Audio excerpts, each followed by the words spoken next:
निकल जा इस घर से। आज के बाद इस घर में तेरे लिए कोई जगह नहीं है।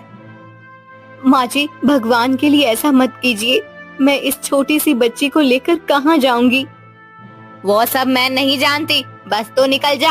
अरे इस बच्ची की दुहाई दे रही है तू, इसी की वजह से तो तुझे घर से बाहर निकाल रही हूँ। सुनिए जी, आप तो कुछ कहिए ना, रोकिए ना माँ जी को।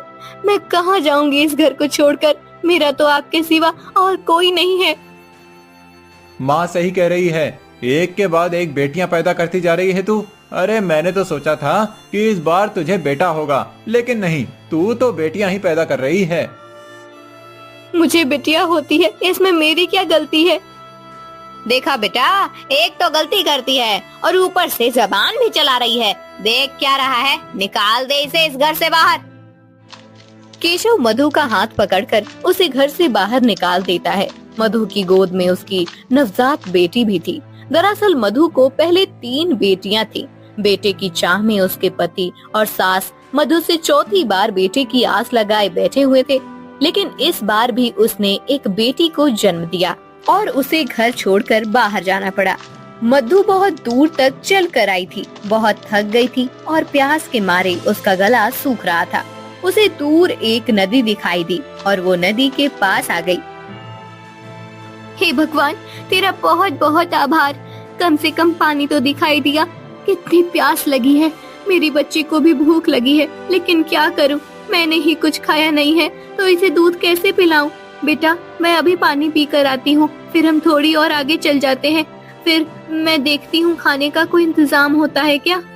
हाँ मेरा बच्चा।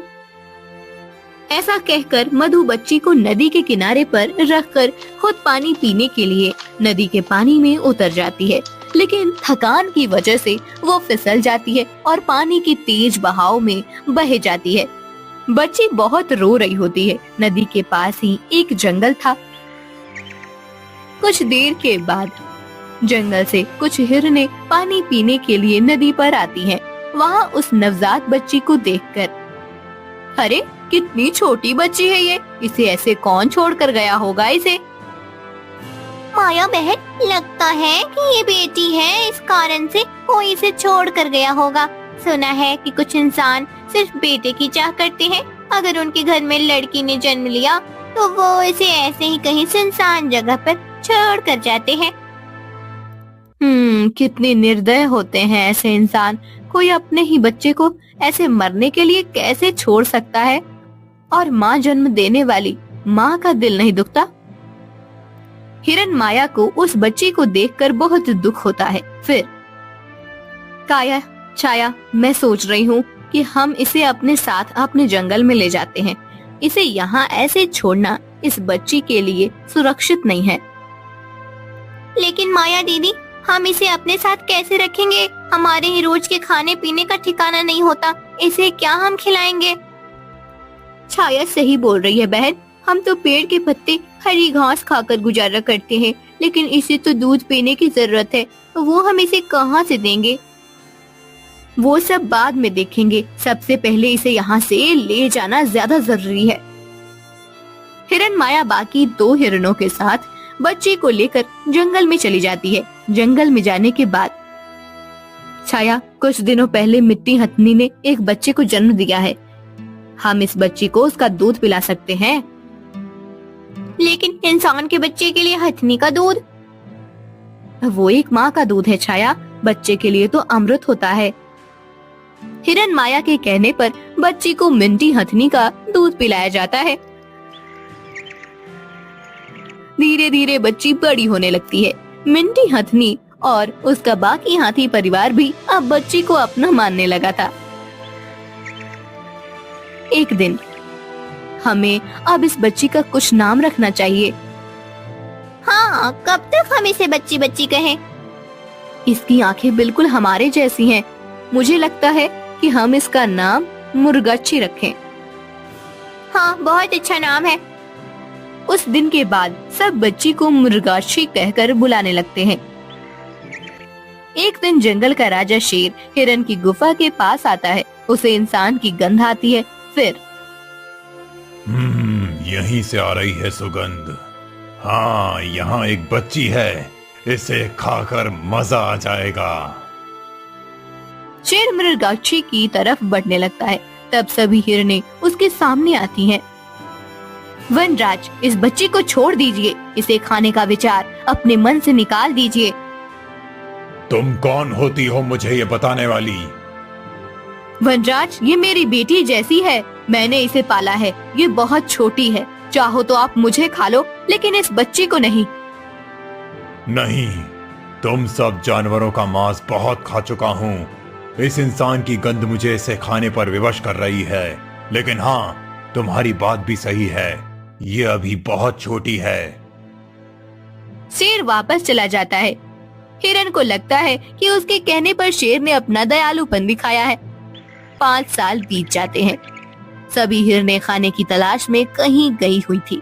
मृगाक्षी अकेली गुफा में बैठी थी। तभी शेर वहाँ आया और अकेली है ये बच्ची आज। बेटी, आओ मेरे साथ आओ। आप कौन है? मैं तुम्हारा मामा हूँ, शेर मामा। तुम्हें पता है, मैं इस पूरे जंगल का राजा हूँ। चलो मेरे साथ मेरी गुफा में। मेरे पास खाने की बहुत चीजें हैं और बहुत खिलौने भी हैं।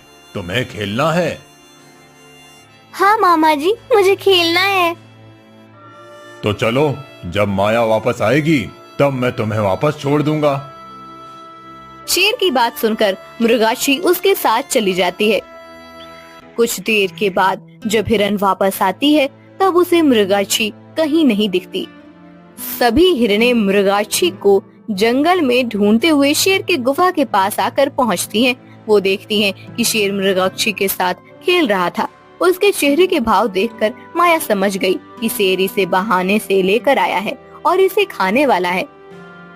मृगाक्षी, चलो, मैं आ गई हूँ। माँ, मामा जी के साथ खेलने में मजा आ रहा है, खेलने दो ना। हाँ माया, तुम जाओ, हमें खेलने दो, बहुत मजा आ रहा है, थोड़ी देर और।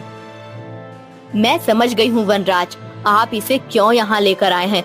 मुझे तो लगा था कि उस दिन आप मेरी बात मानकर वापस चले गए थे, लेकिन आपका इरादा तो कुछ और ही था। बिल्कुल सही समझ रही हो माया। उस दिन तुमने कहा था कि अभी ये बच्ची छोटी है। मैंने सोचा इतनी छोटी बच्ची को खाकर वैसे भी मेरी भूख नहीं मिटेगी, इसीलिए मैं इंतजार कर रहा था कि ये बड़ी हो जाए। वनराज, छोड़ दो उसे। शेर माया की बात नहीं मान रहा था। तभी हिरन माया ने हिरन छाया और काया को इशारा किया। वो दोनों मिंटी और बाकी हाथियों के पास मदद मांगने गई। मिंटी और बाकी हाथी भागकर शेर की गुफा के पास जाने लगे। उनके भागने से जमीन हिलने लगी और शेर हड़बड़ा गया। इसी मौके का फायदा उठाकर माया मृगाक्षी को लेकर गुफा से बाहर आई। शेर की गुफा जोर जोर से हिल रही थी और उसके पत्थर गिरने लगे थे। उनके पत्थर के नीचे दबकर शेर की मौत हो जाती है। आखिरकार इस दुष्ट वनराज का अंत हो ही गया। कुछ साल बीत जाते हैं। मृगाक्षी अब जवान हो गई थी। वो बहुत सुंदर लगने लगी थी। एक दिन राजसभा में, हमें एक नया महल निर्माण कराना है, इसीलिए बहुत बड़ी भूमि की आवश्यकता होगी। प्रधान जी, हमारी राज्य भूमि कहाँ उपलब्ध हो सकती है? महाराज, हमारे राज्य की सीमा पर एक बहुत बड़ा जंगल है। वहाँ की भूमि का एक टुकड़ा यदि हम महल बनाने के लिए उपयोग में लाएं तो उचित होगा। ठीक है, कल ही सैनिकों को भेजकर वन के उस भाग को खाली करा लिया जाए। अगले दिन चारुदत्त के सैनिक जंगल में पेड़ तोड़ने के लिए आते हैं। तभी मृगाक्षी उन्हें रोक लेती है। वो फिर भी पेड़ तोड़ने के लिए कुल्हाड़ी उठाते हैं। तब मृगाक्षी खुद पेड़ को लिपटकर खड़ी हो जाती है। सैनिक कुछ कर नहीं पाते और वापस राजमहल लौट जाते हैं। महाराज, जंगल में एक सुंदर युवती थी जिसने हमें पेड़ नहीं काटने दिए। जब हम जबरदस्ती एक पेड़ काटने गए तब वो खुद एक पेड़ को पकड़कर खड़ी हो गई। फिर हम कुछ नहीं कर पाए। एक युवती, और वो भी इतनी साहसी।